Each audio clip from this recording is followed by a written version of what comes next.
Ticket announce చేసిన వాళ్ళు ఎటు వెళ్ళిపోయారు మేము పోటీ చేయమని. ఇప్పుడు ధర్మాన ప్రసాద్ గారిని ఇంకా అనౌన్స్ చేయలేదు, ఇంటర్నల్గా అడిగారు. ఇంటర్నల్గా అడిగిన అంశాన్ని అంత సీనియర్ అటువంటి వ్యక్తి బయటకు వచ్చి చెప్పాల్సిన అవసరం లేదు వాస్తవంగా అయితే. అంటే పోటీ చేసే ఇంట్రెస్ట్ 1% కూడా లేదు.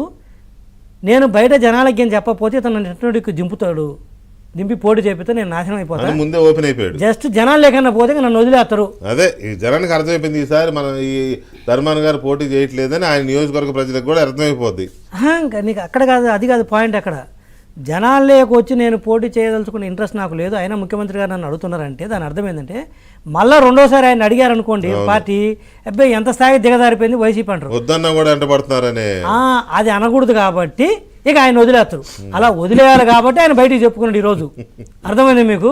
అంతేగాని జనాలకు నియోజకవర్గం ప్రజలకు చెప్పింది కాదు, అది ముఖ్యమంత్రి గారికి చెప్పారు. అర్థమైందా? నువ్వు మళ్ళీ నన్ను అడిగావో నీ అంత చేతగాని వాళ్ళు లేడు అనుకుంటారు జనాలు, నీ ఇష్టం నన్ను అడగొద్దు. లేకపోతే ఒక పార్టీలో అంతర్గతంగా చర్చించుకున్న అంశాన్ని అంత సీనియర్ వ్యక్తి, అది మంత్రిగా ఉన్నారు ఇప్పుడైనా, అయ్యో రెవెన్యూ మంత్రి అండి, ఓకే సారీ, ఇది మరీ దారుణం అండి. గాడ్ ప్రామిస్ వెంకటకృష్ణ అయితే మదర్ ప్రామిస్ నిజంగా లేలే, నిన్ను తప్పట్ల ఆంధ్రప్రదేశ్ లో సిచ్యువేషన్ అలాగే ఉంది. మదర్ ప్రామిస్ నేను కిండల్ చేయడం కోసం చెప్పలేదు, నిజంగా గుర్తు రాలేదు ఆయన మంత్రిగా ఉండలేదు, ఎందుకంటే వాళ్ళ బ్రదర్ ఉన్నట్టు గుర్తు. సో మంత్రిగా ఉన్న వ్యక్తి ఒక పార్టీలో అంతర్గతంగా చర్చించిన అంశాన్ని